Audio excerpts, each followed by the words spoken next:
like this. And a little mascara. Optical art, or op art, is an abstract art style that uses precise geometric patterns and bold contrast to create optical illusion. The goal is to deceive the eye by making the art appear to vibrate, move, warp, or flash, exploring perception itself rather than representing reality. Op art was focused purely on what you see, visual perception. It uses precise geometric patterns and optical illusion to trick your eyes and create a sense of movement and vibration right on a flat surface.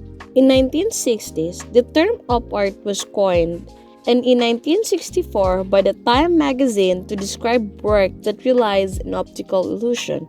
It has strong relation to geometric design, originally produced mostly in a black and white, but later in a vibrant color. Why did artists create artwork like this?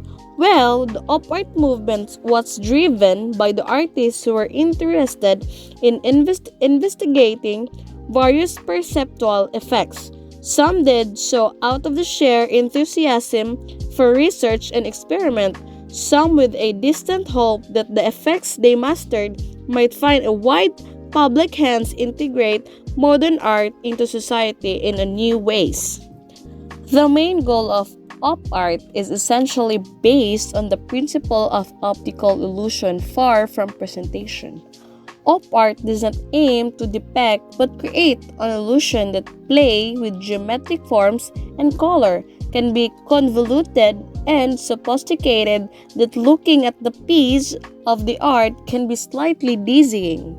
Op art was not created by a single individual, but rather emerged as an art movement in mid-20th century, developed by several pioneering artists.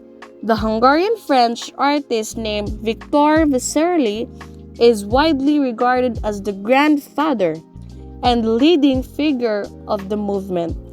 Key figures involved in the development and popularization of op art include Victor Vasarely, often credited with creating the first example of op art with his painting Zebra in 1937.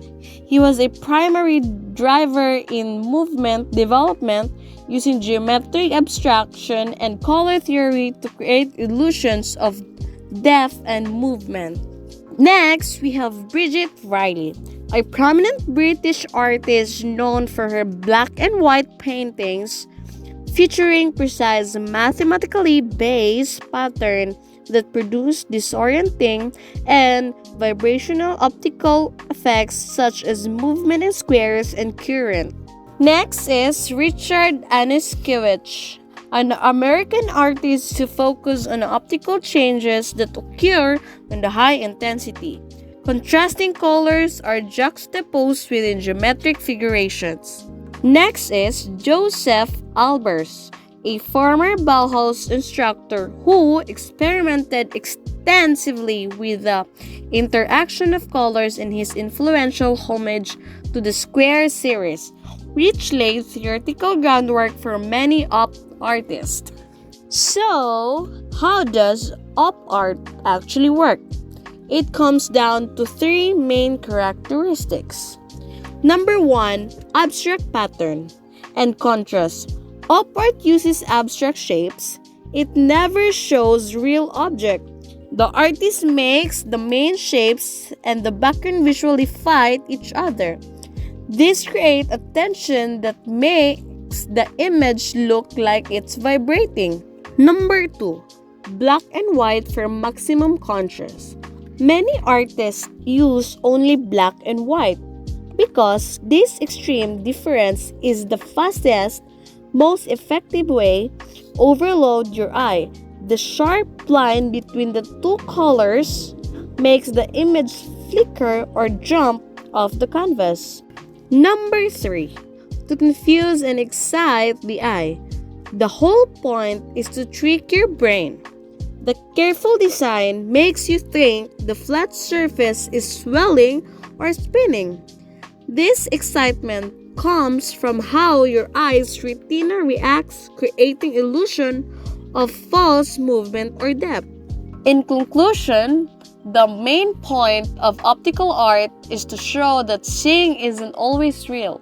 The flat picture seems to move, wobble, or change shape just because of how your brain processes the visual information. It makes you an active part of the art as your mind tries to figure out the illusion.